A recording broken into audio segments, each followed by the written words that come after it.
আমি চ্যালেঞ্জ করছি অভিষেক 4টা তারিখে রাত 2টোয় ফ্লাইটের টিকিট কেটে দুবাই পালাবে, তখন তো কোথায় যাবি রে? তোর গলা চেপে ধরে তুলে এনে তোকে এই বাবরি মসজিদে কবর দেবো। তোদের মুখে মুছে দিবে 4টা তারিখের পরে, এই অভিষেকই তোদের মুখে মুছে দিবে। দেখে ডাসে তুলছে তো, এরপরে অভিষেক কোথায় থাকবে দেখে নিবি। তোদের বাপের টাকায় বাবরি মসজিদ করছে আমি।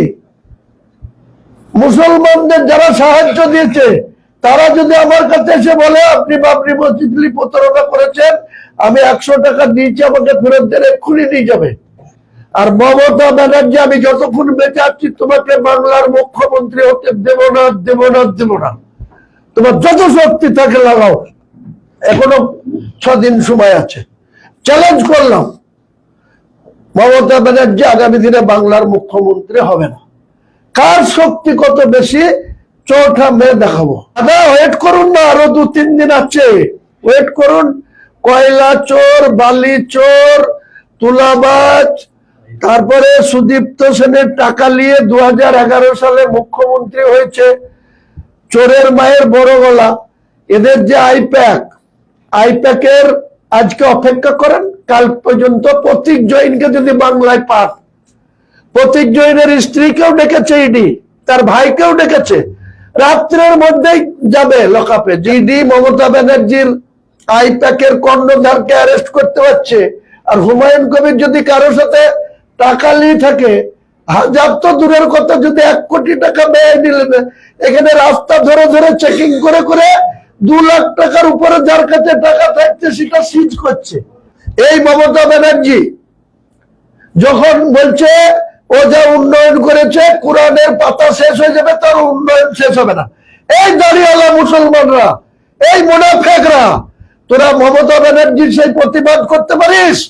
হারামখোররা, হারামখোর মুসলমান, মমতা ব্যানার্জির চটি চাটা মুসলমান, এই মুসলমানদের মোকাবেলা করার জন্য হুমায়ুন কবির প্রস্তুত আছে। মমতা ব্যানার্জির এত বড় স্পর্ধা, সে কোরআনের সঙ্গে কম্পেয়ার করে নিজের উন্নয়নের। সে বলে যে কোরআনের পাতা শেষ হয়ে যাবে, তাও আমার উন্নয়ন শেষ হবে না, আমার স্কিমের প্রচার শেষ হবে না। এই দাড়িওয়ালা হারামখোর মুসলমান, যারা চটি চাটছিস, যারা মমতার পা চাটছিস, তারা কেন প্রতিবাদ করিস না রে? তোরা হারাম খেয়ে তোরা আল্লাহর সাহায্য পাবি? তোদেরকে কবরের শিখ পুড়ি, রড পুড়ি ছাকা দেবে। তোদের ক্ষমতা নাই, তোরা নিজেরা বাঁচিস। দাড়ি ছুলেই মুসলমান হয় না, হারাম খেয়ে বেড়াচ্ছিস আর হুমায়ুন কবিরের পিছনে লাগছিস। 4ঠা মে পার হোক, যে কটা দাড়িওয়ালা আমার বিরুদ্ধে বলেছিস, তোদের ওই দাড়ি ধরে তোদের জ্যান্ত পুঁতবো, আমি পুঁতবো। তোরা যত এফআইআর পারিস কর। আর যে আমার বিরুদ্ধে দিল্লি থেকে এসে বেলডাঙ্গায়, বহরমপুরে থেকে এফআইআর করছে, কোথায় কোথায় আছে, কে কে শেল্টারে রেখেছে, তাদের সাথেও বোঝাপড়া হুমায়ুন কবির করবে। শুধু 4ঠা মে পর্যন্ত যতই রাগ হোক, যতই যা হোক, এটা সহ্য করব। আমি আজকে নতুন করে চ্যালেঞ্জ করলাম, তো হুমায়ুন কবিরকে অ্যারেস্ট করে দেখাক। হুমায়ুন কবির যদি কোনো গলত কাজ করে, কোনো যদি বেআইনি কাজ করে, ভারতবর্ষের সরকার চলছে, পশ্চিমবাংলার সিআইডি আইবি আছে, এখানে এনআইএ আছে, ইডি আছে। ইডি মমতা ব্যানার্জির আইপ্যাকের কর্ণধারকে অ্যারেস্ট করতে পারছে, আর হুমায়ুন কবির যদি কারোর সাথে টাকা নিয়ে থাকে, হাজার তো দূরের কথা, যদি 1 কোটি টাকা ব্যয় নিলেন, এখানে রাস্তা ধরে ধরে চেকিং করে করে 2 লাখ টাকার উপরে যার কাছে টাকা থাকছে সেটা সিজ করছে। 400 কোটি টাকা বাংলাতে গত 1 মাসে সিজ হয়েছে। তাহলে হুমায়ুন কবির যদি এত টাকা কোথাও নিয়ে রেখে থাকে, সে মাটির তলায় রেখেছে না, সে বাড়িতে রেখেছে না, সে কোথায় রেখেছে? ইন্টেলিজেন্স ডিপার্টমেন্ট কি সব ফেল করে গেল যে হুমায়ুন কবির টাকা নিল?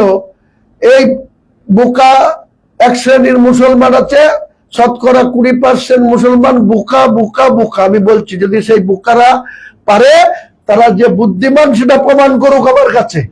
তারা তো শুধু লোকের চটি চেটে বেড়ায়, লোকের হয়ে বোম বেঁধে বেড়ায়। আরে আমি না খেতে পেলেও কেউ যদি আমাকে বলে লাখ টাকা দেবো, আমাকে একটা অসৎ কাজ করতে হবে, আমি যাবো না।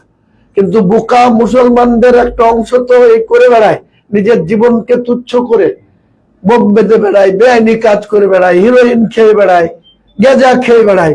হুমায়ুন কবির একটা বিড়ি সিগারেট খায় না, আর তার বিরুদ্ধে এত উল্টো পাল্টা অপপ্রচার। মমতা ব্যানার্জি সিআইডি আইবি শুধু সরাসরি না পেরে শুধু এক শ্রেণীর মুসলমানকে দিয়ে আমাকে গাল দেওয়া, এই যে কটা দাড়িওয়ালা আস্ফলন করছে, দাড়িওয়ালাদের আগে আমি শায়েস্তা করব, দেখে আমার মোকাবেলা কি করে করে। আমার সঙ্গে কতজন আছে, আর তোদের সঙ্গে এই দাড়িওয়ালা মুনাফেক যারা মমতা ব্যানার্জির পা চাটছিস, এখনো মমতা ব্যানার্জির হয়ে শিখানো কথা বলছিস, অভিষেকের ওই সুমিত রায়ের শিখানো কথা বলছিস, বেলডাঙ্গার এই ছোড়া, দুদিনের ছোড়া, সে আবার আমাকে হাতে পায়ে ধরে 3-4টে ডায়াসে বক্তৃতা বলে নিয়ে সুমিত রায় ফোন করেছে, আর মনে হচ্ছে আল্লাহকে পেয়ে গেছে। আরে কেন বলবে না, কেন বলবে না? এত বড় স্পর্ধা কোথা থেকে হয়? আমরা কি রক্ত মাংসের মানুষ না অন্য কিছু? আমাদের ধৈর্যের পরীক্ষা যেদিন, ধৈর্যের বাঁধ যেদিন ভেঙে যাবে, সেদিন আমরা মরার আগে বলছি তো 100টা লাশ আগে পুঁতবো, তারপরে আমি আমার কবর হবে। কি চাই, কি করতে চাই তারা, কি করতে চাই? আসুক না আমার সামনে, দাঁড়াক না। বেশি ফুটানি হয়ে গেছে। সুমিত রায় ফোন করেছে, আর মনে হচ্ছে যেন একবারে বাপ পেয়ে গেলাম, বাপের কথাই যা খুশি করব। আমি তো তোর বাপ মা দাদু দাদি সবাইকে চ্যালেঞ্জ করি রে, তোরা আবার আস্ফালন করে বেড়াচ্ছিস যে হুমায়ুন কবির খারাপ লোক, তোরা কত ভালো, তোদের কত গুরুত্ব, তোদের মুখে মুছতে দিবে 4 তারিখের পরে, এই অভিষেকই তোদের মুখে মুছতে দিবে। দেখে ডাসে তুলছে তো, এরপরে অভিষেক কোথায় থাকবে দেখে নিবি। আমি চ্যালেঞ্জ করছি, অভিষেক 4 তারিখে রাত 2টোয় ফ্লাইটের টিকিট কেটে দুবাই পালাবে, তখন তো কোথায় যাবি রে? তোর গলা চেপে ধরে তুলে নিয়ে তোকে এই বাবরি মসজিদে কবর দেবো, দেখি তোর কোন বাপ তোকে আটকিলায়। হাতির 5 পা দেখেছো তোমরা? ওখানে পুঁতবো, তারপরে হুমায়ুন কবির 101 কে কবরে যাবে।